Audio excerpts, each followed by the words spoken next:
Hörmətli xanım sədr, hörmətli millət vəkilləri, hörmətli Ailə, Qadın və Uşaq Məsələləri üzrə Dövlət Komitəsinin sədri və nümayəndələri. Hesab edirəm ki, bu qanunun hazırlanmasına çox ciddi zəhmət çəkilib və çox mükəmməl bir qanun hazırlanıb. Təbii ki, bir neçə texniki məqamlar istisna olmaqla bu qanun qəbul oluna bilər. O texniki məsələlərdə mən ayrılıqda komitə təqdim eləyən aparıcı komitə rəhbərinə Hicran xanıma təqdim eləyəcəyəm. Amma bu qanunla bağlı bu məsələni hazırlayan, qanun layihəsini ortaya qoyan şəxsləri təbrik eləməklə yanaşı, bu qanunun qəbulu ilə həm də bir sual qoymalıyıq ki, biz uşaqları da təbrik edə bilərikmi? Əvvəlki qanunla burada çox ciddi müəyyən dəyişikliklər var və yeniliklər var. Bu müsbət bir haldır.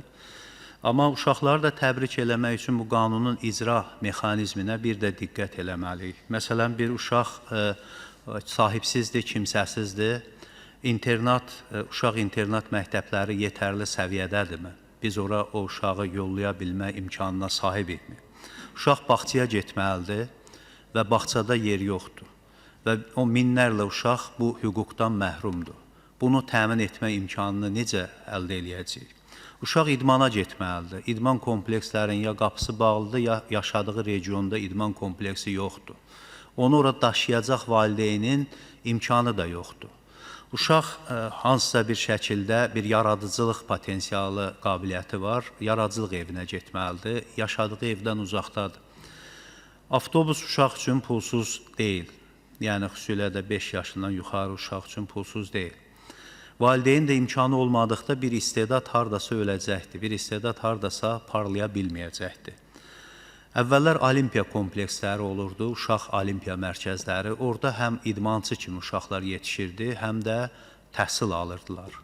İndi mənim olduğum Başkanov qəsəbəsində o artıq əvvəlki potensiala sahib olimpiya mərkəzindən əsər əlamət qalmayıb.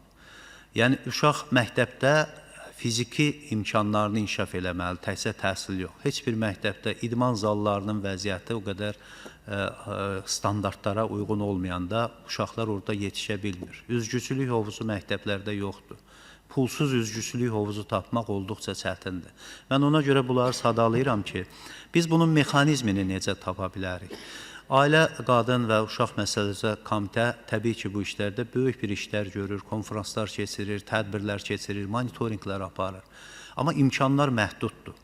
Biz burada qeyd olundu 2.730.000 bir kontingentdən söhbət gedir. Buna ayrıca bir nazirliyin bütün imkanlarını səfərbər etmək üçün böyük bir büdcəyə sahib olmaq lazımdır.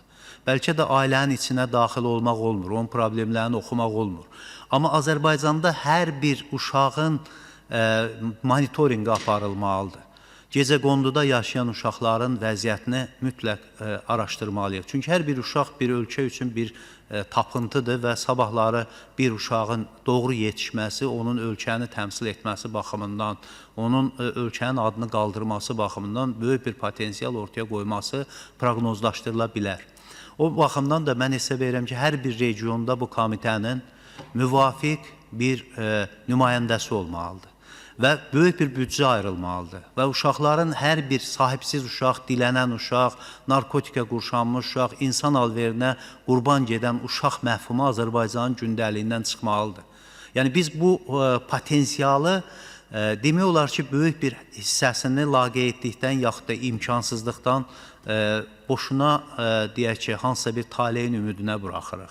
O baxımdan da bu qanunun icrası ilə bağlı da mütləq təkliflər ortaya qoyulmalıdır. Ölkə başçısı bu istiqamətdə böyük işlər görür. Mehriban xanım reabilitasiya mərkəzlərinin salınmasında, müxtəlif deyək ki, bu müəyyən məhdudiyyəti olan uşaqların müəyyən reabilitasiya prosesindən keçməsinə böyük bir diqqət ayırır və bunu biz dəfələrlə mediada və başqa deyək ki, platformalarda müşahidə edirik. Amma bütün uşaqların əlin çata bildiyi bu mexanizmləri yaratmalıyıq ki, hər tərəfli bunlar inkişaf edə bilsinlər. Ona görə də qanun layihəsi ilə yanaşıb biz bu icra məsələsini, onun həyata keçirmə mexanizmlərini də düşünməliyik və bunu havada qalan bir qanun olmasına imkan verməməliyik. Diqqətinizə görə təşəkkür edirəm.